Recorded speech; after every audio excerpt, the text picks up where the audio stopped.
चलिए तो आज की चाय की चर्चा हम करेंगे एग्रीकल्चर पर। किस पर? एग्रीकल्चर मतलब खेतीबाड़ी, खेतीबाड़ी और खेतीबाड़ी पर। ठीक है। तो जैसा कि आप जानते हैं, इंडिया बहुत ज़्यादा खेतीबाड़ी करता है। मतलब इंडिया में बहुत ज़्यादा परसेंटेज लोग खेतीबाड़ी मतलब एग्रीकल्चर पर डिपेंडेंट हैं। ठीक है। तो समझ लेते हैं उसकी डेफिनेशन क्या होती है। हर चीज़ की डेफिनेशन होती है, तो देख लेते हैं। It is the primary activity which produces the food we eat and raw material for industries. तो मतलब क्या हुआ? मतलब इसका ये हुआ कि वो ऐसी चीज़ है, ऐसी एक्टिविटी है जिसको करने से क्या मिलता है? खाना मिलता है, जो हम खाना खाते हैं, और इंडस्ट्रीज़ के लिए रॉ मटेरियल मिलता है। तो सीधा सीधा चलते हैं टॉपिक पर, ज़्यादा बातचीत ना करें फालतू की, है ना। अपन सीधे पढ़ते हैं टाइप्स ऑफ फार्मिंग। तो पहली आ जाती है प्रिमिटिव सब्सिस्टेंस फार्मिंग। तो प्रिमिटिव सब्सिस्टेंस फार्मिंग क्या होती है? डन ऑन स्मॉल लैंड, जो छोटे से खेत में की जाती है। तो ज़्यादातर ये जो होती है, ये होती है किसके लिए? किसान जो होता है, जो फार्मर होता है, वो अपनी फैमिली की नीड्स को सेटिस्फाई करने के लिए ये खेती करता है। उसे बाकियों से मतलब नहीं है। मतलब वो फसल सिर्फ उतने के लिए उगाता है कि उसकी घर की नीड्स फुलफिल हो जाए, खाने पीने की, है ना। वो बेचने के लिए नहीं उगाता है। ठीक है।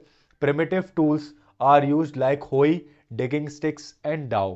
तो मतलब फावड़े, कुल्हाड़ी और कुदरे का इस्तेमाल किया जाता है। बेसिक टूल्स का यूज़ किया जाता है, ट्रैक्टर वगैरह का यूज़ नहीं किया जाता। Depends on monsoon, natural fertility and other environmental conditions. और किस पे डिपेंड करता है? पूरा पूरा नेचर पे डिपेंड करता है। बारिश हो गई अच्छी तो अच्छी क्रॉप हो जाएगी, वरना दिक्कत आ जाती है ना। और लैंड की फर्टिलिटी भी फर्टिलिटी पे डिपेंड करता है। फर्टिलाइजर्स, मैन्योर वगैरह यूज़ नहीं होता है। ठीक है। अब दूसरी जो पुराने ज़माने की फार्मिंग अभी तक चली आ रही है, वो है slash and burn agriculture. Slash and burn agriculture क्या होता है? एक स्मॉल प्लॉट ऑफ लैंड को क्या किया जाता है? कट किया जाता है। मतलब एक फॉरेस्ट का small plot of land cut कर देते हैं। कट करने के बाद क्या करते हैं? जितनी भी लकड़ियाँ अपने ज़रूरत की हैं वो इकट्ठा कर लेते हैं।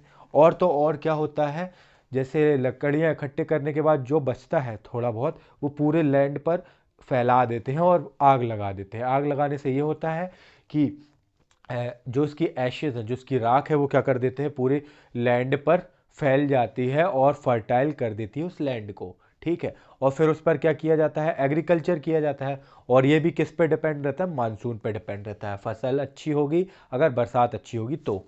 ठीक है।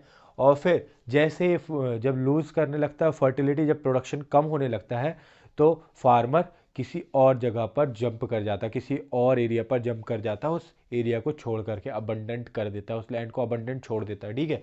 और अलग अलग एरिया पे इसको अलग अलग नाम है, जैसे कि जंपिंग फार्मिंग भी कहा जाता है और डीपा भी कहा जाता है इसको, एसेक्ट्रा, है ना। और भी नाम है उसके। अब बात करते हैं इंटेंसिव सब्सिस्टेंस फार्मिंग।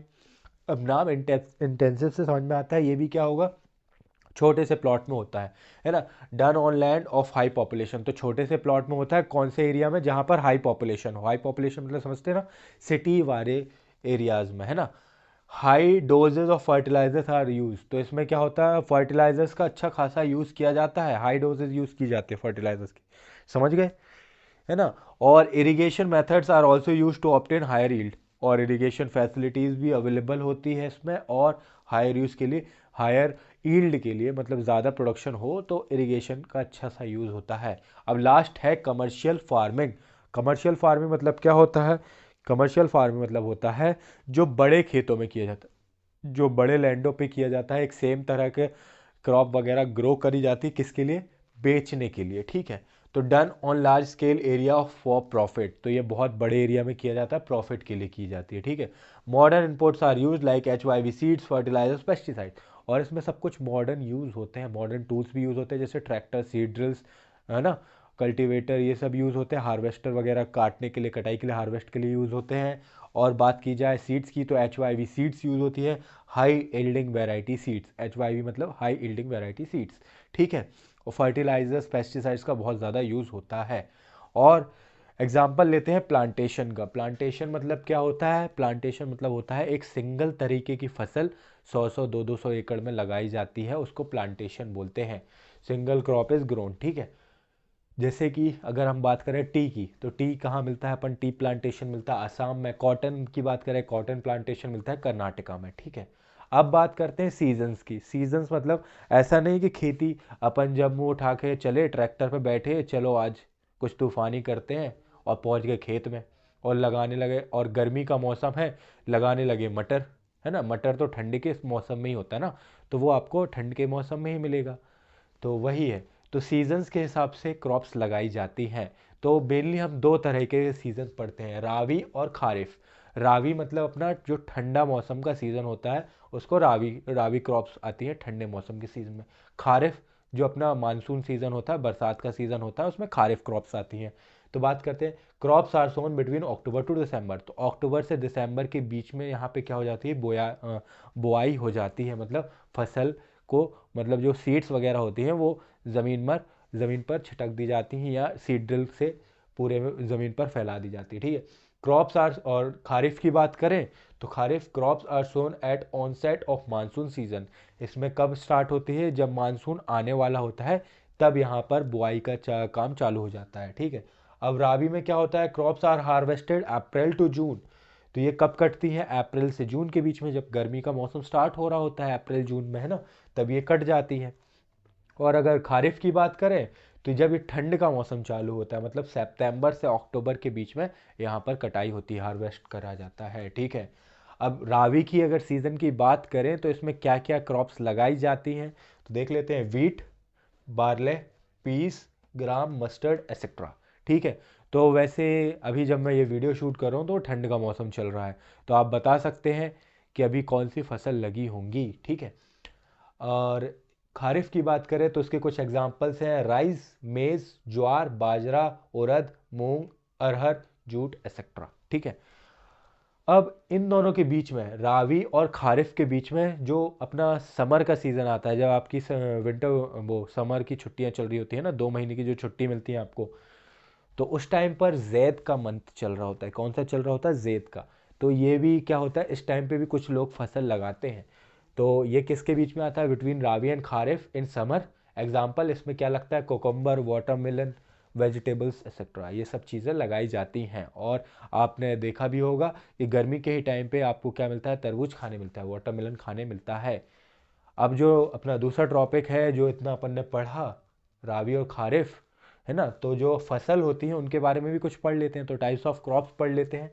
सबसे पहले अपन आज दो ही क्रॉप्स को पढ़ेंगे, मेनली दो क्रॉप्स को पढ़ेंगे, फिर आगे बढ़ जाते हैं, ठीक है। तो मेनली दो टाइप की क्रॉप्स होती है, एक होता है राइस, जो अपने इंडिया में बहुत ज़्यादा खाई भी जाती है, और जब खाई जाएगी तो ज़्यादा प्रोड्यूस भी की जाएगी। तो इसलिए most important crop of India, India second largest producer of rice, India is the second largest producer of rice, मतलब सेकेंड लार्जेस्ट प्रोड्यूसर है पूरे वर्ल्ड में, ठीक है। अब किस किस स्टेट में उगाया जाता है, तो वेस्ट बंगाल, बिहार, झारखंड, तमिलनाडु, केरला एक्सेट्रा। और जो टेम्परेचर लगता है 25 डिग्री सेल्सियस से ज़्यादा, और रेनफॉल भी 100 सेंटीमीटर से ज़्यादा लगती है इसमें, ठीक है।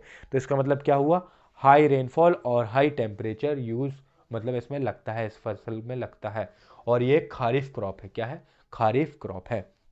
क्योंकि मैंने बताया था खारिफ क्रॉप्स कब होती हैं, जब बरसात लगती है और बरसात के स्टार्टिंग में हो जाती हैं, मतलब शो करना चालू कर देते, शोइंग। तो बस ये खारिफ क्रॉप है। अब दूसरा जो सेकंड मोस्ट है वो है वीट। वीट मतलब समझ रहे हैं, गेहूं जो हम खाते हैं, रोटी वगैरह खाते हैं ना। तो सेकंड मोस्ट इंपॉर्टेंट क्रॉप है, और इंडिया इसका भी क्या है, सेकंड लार्जेस्ट प्रोड्यूसर है वर्ल्ड में, ठीक है। अब बात करें कहाँ कहाँ उगाई जाती है, तो स्टेट से अपने हरियाणा, पंजाब, उत्तराखंड, यूपी एक्सेट्रा। और इसमें जो अपनी रेनफॉल लगती है वो लगती है 50 to 75 सेंटीमीटर ऑफ रेन। या तो बारिश हो जाए या तो फिर अपन इरिगेशन सिस्टम रखते हैं वो करते हैं।